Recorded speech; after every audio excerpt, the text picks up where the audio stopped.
Welcome to 3-Minute Thoughts. So today I want to talk about food at Burning Man. That's a big deal because you gotta eat. You're there for hopefully 7 days, sometimes more, sometimes less. But you gotta bring your own food. So a couple points on that. First off, if you're with a theme camp, find out if they have a food plan. Most of them do. Not all of them.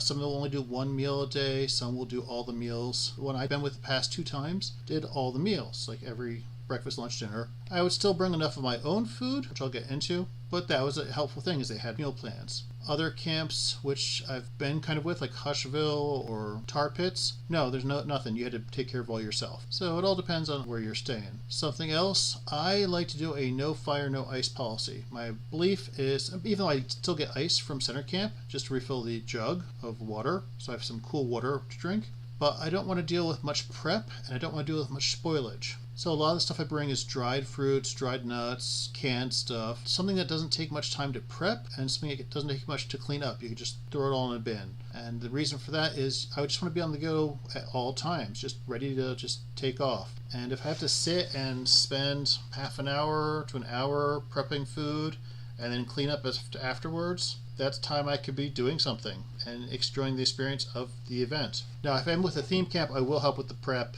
and the cleanup there because that's community effort. But if it's just myself, I just want to make something that's simple. I always pre-package these little snack packs beforehand with like nuts and dried fruits.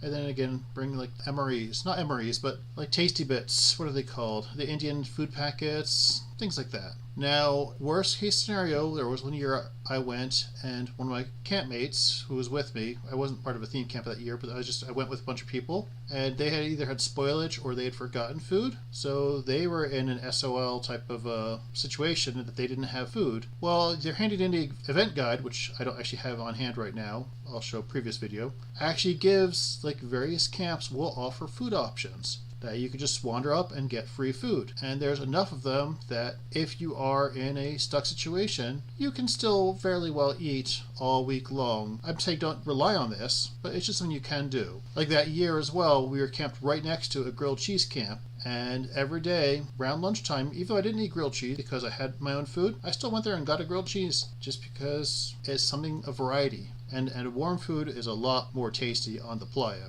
But then also that same year across the street was this place that said they would offer burritos, and I cannot remember once. I think they said once on either Wednesday or Thursday. They couldn't even tell you when it was. They said they offered burritos. No, it did not happen. They just had this big signage.